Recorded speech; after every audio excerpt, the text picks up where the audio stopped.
ମୁଁ ଏବେ କ୍ଷୀରି ପ୍ରସ୍ତୁତ କରିବି। କ୍ଷୀରି ପାଇଁ ବିଶାଖା ଡାଏରୀର ଫୁଲ୍ ଫ୍ୟାକ୍ଟ କ୍ରିମ୍ କ୍ଷୀର ନେଇଛି, ଘିଅ ନେଇଛି, ଅଳେଇଚ, ଗୁଜୁରାତି, ଚାଉଳ ଧୋଇକି ଅଧଘଣ୍ଟା ପୂର୍ବରୁ ରଖିଥିଲି, ଚିନି ନେଇଛି। ତ ଏବେ ପ୍ରଥମେ ମୁଁ ପ୍ରେସର କୁକର ବସାଇ ଦେବି। ପ୍ରେସର କୁକର ଗରମ ହେଲା ପରେ ସେଥିରେ ଘିଅ ନେଇଛି, ସେ ଘିଅକୁ ପକାଇବି।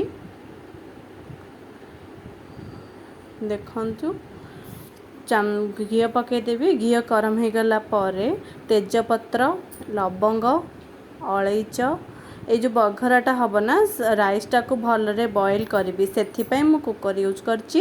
ତ ଲବଙ୍ଗଟି ଯେତେବେଳେ ଫୁଟିଯିବ ବଡ଼ 2 ଚାମଚ ଚିନି ପକାଇଦେବି, ଭଲକରି ମିକ୍ସ କରିଦେବି। ଚିନି ପକାଇବା ଏଇ ଷ୍ଟେଜ୍ରେ ମାନେ ଯେଉଁ ଚିନିଟା ମେଲ୍ଟ ହେବ ନା, ସେଇଟା କ୍ୟାରାମେଲ୍ କୁହନ୍ତି, ଯେଉଁ କଲର୍ଟା ଆସିବ, ସେ କ୍ୟାରାମେଲ୍ କଲର୍ଟା ଭଲ ଆସିଲେ ସେ କ୍ଷୀରି କଲର୍ଟା ଭଲ ଆସିବ। ସେଥିପାଇଁ ଆମେ ଏଇ କଲର୍ଟା ଆଣିବାକୁ ବହୁତ ଦରକାର। ଦେଖନ୍ତୁ ଏବେ କଲର୍ଟା ଆସିଲାଣି। ଅଧିକ ଯଦି ପୋଡ଼ିଯିବ ଏଇଟା, ତେବେ କ୍ଷୀରିଟା ପୁରା ପିତା ଲାଗିବ। ତ ଲୋ ମିଡ଼ିୟମ୍ ଫ୍ଲେମ୍ରେ କରିବା। ତ ହେଇଗଲା ପରେ ମୁଁ ଚାଉଳ ଧୀରେ ଧୀରେ ମେଲ୍ଟ ହେଇଯିବ। ତାପରେ ଚାଉଳ ପକାଇଦେବି। ଚାଉଳ ପକାଇଦେଲା ପରେ ଭଲ ଭାବରେ ମିକ୍ସ କରିଦେବା। କ୍ୟାରାମେଲ୍ କଲର୍ଟା ପରଫେକ୍ଟ ହେଇଛି, ବ୍ରାଉନ୍ ଦେଖାଯାଉଛି। ଯଦି ବ୍ରାଉନ୍ ଦେଖାଯାଆନ୍ତାନି ତେବେ ସେଇଟା ପିତା ଲାଗିବ।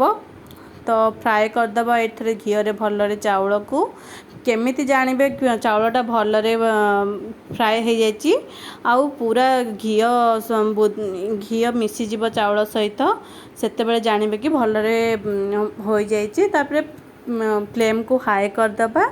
ଫ୍ଲେମ୍କୁ ହାଇ କରିବା ପରେ ସେଥିରେ ମୁଁ 1 ଗ୍ଲାସ୍ ପାଣି ଦେଇକି ହୁଇସିଲ୍ ଦେଇକି ପ୍ରେସର କୁକ୍ କରିଦେବି।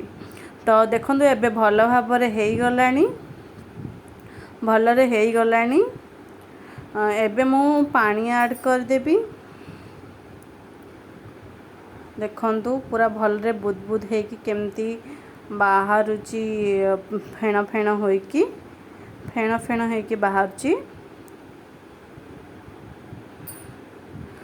এইটা হচ্ছে পরফেক্ট ক্যারামেলটা। আমি এই যে গিনা নেইছি, সে গিনারে মু গোটে গিনা নেইଯିବି পানি। দেখন্তু মু পানি এবে আড করে দিচ্ছি, ভালো ভাবে মিশাই দেবা। দেখন্তু ভালো ভাবে মিশাই দেবে। তাপরে প্রেসর কুক করবি। হাই ফ্লেম্রে 3টা সিটি দেবি, ফ্লেম নো করিকি 2টা সিটি দেবি, ছাড়দেবে। কুকর ঠান্ডা হওয়া ପାଇଁ ଛାଡ଼ିଦେବେ। ତା ମଝିରେ ଆମେ କ'ଣ କରିବା ନା, ସେଇଟା ହେଇଗଲା ପରେ ଆମେ ତାକୁ ଭଲ ଭାବରେ ମିଶାଇକି ଲୁଣ, ଆମର ଥିବ ଲୁଣ ଟିକେ ପକାଇଦେବା। ଲୁଣ କାରଣ ପକାଯାଏ କାରଣ ସେ ଯେଉଁ ଚିନିର ଫ୍ଲେଭରଟାକୁ ଏନହାନ୍ସ କରିଥାଏ, ବଢ଼େଇଥାଏ ଚିନିର ଫ୍ଲେଭରଟାକୁ। ସେଥିପାଇଁ ମୁଁ ଟିକେ ଜଷ୍ଟ 1 ପିଞ୍ଚ ହେବ ଲୁଣ ଆଡ଼୍ କରିଦେଇଛି। ଲୁଣ ଆଡ଼୍ କରିଦେବା ପରେ ଭଲ ଭାବରେ ଗୋଳେଇ ଦେବି। ଗୋଳେଇକି ନେକ୍ସଟ ମୁଁ ଏବେ ପ୍ରେସର କୁକ୍ କରିଦେବି। ଦେଖନ୍ତୁ ପୁରା ଭଲ ଭାବରେ ଇଏ ହେଇଯାଇଛି। ତାପରେ ପ୍ରେସର କୁକ୍ କରିବି। ତ ପ୍ରେସର କୁକ୍ ହେଇଗଲା। ଏବେ ପ୍ରେସର କୁକ୍ କରିଦେଉଛି ସ୍ଲୋ କରିକି 2ଟା ସିଟି ଆଉ ହାଇ କରିକି 1 ସିଟି ଦେଇକି ଆମେ କରିଦେବା। ଦେଖନ୍ତୁ ହୁଇସିଲ୍ ଏବେ ଆସିଯିବ ପୁରା। ତାପରେ ଏପଟେ କ'ଣ କରିବା ଆମେ ନା, ଫୁଲ୍ ପ୍ୟାକ୍ଟ କ୍ରିମ୍ ମୁଁ ନେଇଛି 500 ml ର। ତ ସେଇଟାକୁ ମୁଁ କ୍ଷୀରଟାକୁ ବସେଇଦେବି ଇଏ କରିବା ପାଇଁ। ତ ତା ଭିତରେ ଆମେ କ'ଣ କରିବା, ରିଲିଜ୍ ହେଇଯିବ। ରିଲିଜ୍ ହେଇଗଲା ପରେ ଆମେ କରିବା।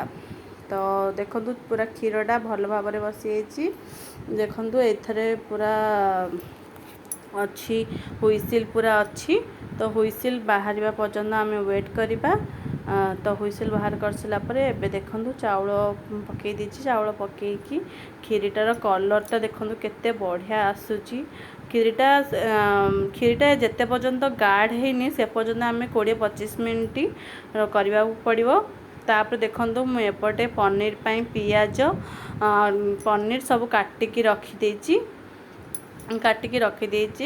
ପିଆଜ 3ଟା ଖଣ୍ଡେ ନେଇଛି, ତାପରେ ଚପରରେ ଚପ୍ କରିଦେବି।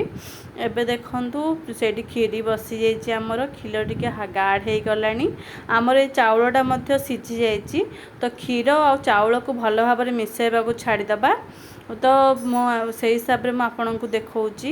ଦେଖନ୍ତୁ କେତେ ସୁନ୍ଦର ଭାବରେ ଲୋ ମିଡ଼ିୟମ୍ ଫ୍ଲେମ୍ରେ ପୁରା ବବଲ୍ସ ହେଉଛି। ତ ତାପରେ ମୁଁ କ'ଣ କରିବି ନା, ମଇଦା ଅଟା ନେଇଛି।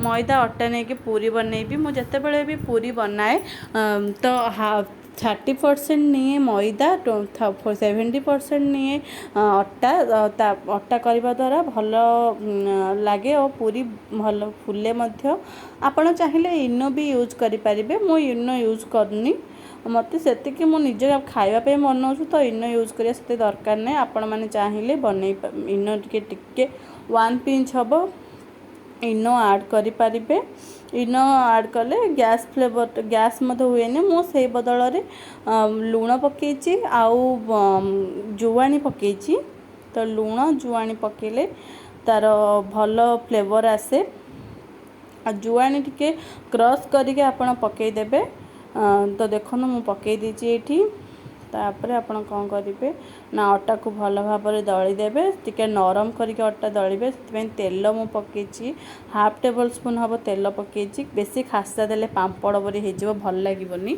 तो जी दरकार से अच्छी देखूँ एवं खीरीटा केते बहला हो गलानी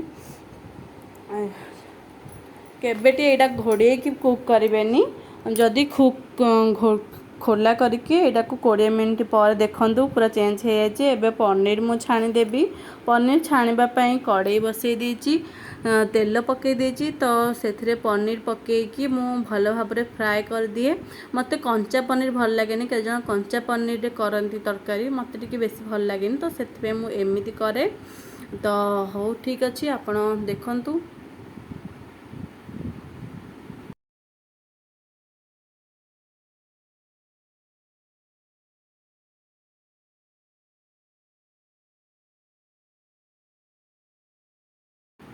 देखु एबे पनीरटा पूरा फ्राए हो जाइए पनीर फ्राए कर देछि एबे काकरा पई नड़िया पूरा प्रस्तुत करी से मु गोटे नड़िया नहीं दी फाड़ को गोटे चांद पूजा रखी नड़िया आउ सबतक नड़िया को यूज कर देछि पूरा पाई तो पूरा पाई यूज कर दूची देखु कड़े गरम हो गला पर नड़िया पकई देछि नड़िया पकईकी ताको भल भाव में भाजीदेवी आपण जेते भल भाजबे सेते भल लगे काकराटा काकरार मेन जिनस होची आम जिते भल पूर बनई पारिबा तार काकरार टेस्ट से एनहांस कर दिए बढ़ई दिए तो एपट देखो मु चीनी पकई देची चीनी टिके गरम हो गला पर चीनी पकई देबे चीनी द्वारा जो चीनी गरम हम कैरमेल बाहर से तो ता कलरटा नड़ियार चेंज करदेव जदि जो गोल्डन ब्राउन कलर हो नड़िया पूर से आम काढ़ीदबा ताको गोटे जगह को देखो गोटे जगह मु काढ़ी देची तापरे काकरा पई सुजी प्रस्तुत करी सुजी प्रस्तुत करने लुण चीनी नहीं जाइए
पूजा सरला पर झील पूरा कांदिला तो ड्रेस तार कढ़ाई गला। एबे देखंतु मु किछि आपण मानक सहित फोटो क्लिक करछि, बेसी फोटो किछि उठेइनी, 2-3टा फोटो उठेइछि सेटा आपण मानक सहित शेयर करछि। मु मोर डेली लाइफ रे जहाँ घटुछि सेउडा सब आपण मानक सहित शेयर करछि। जदि आपण मानक भल लागि थाए तेबे लाइक शेयर सब्सक्राइब करने को भूलंतुनी। आज हो मु एते तड़बर रे थिली ना तो पूरी काकरा पर्यंत आपन को देखई थिली, तापरे मु किछि रेकॉर्ड करि पारलिनी। तापरे पनीर भी बनै थिली। देखंतु एटा पनीर तरकारी पूरी देखंतु पूरी बनैली, तापरे आउ किछि रेकॉर्ड करिनी तो आपण माने भाबी किछि भाबिबेनी। तो चलंतु मु रहुची एतिकी कहिकी आपण मानक जदि भल लागि तेबे लाइक करि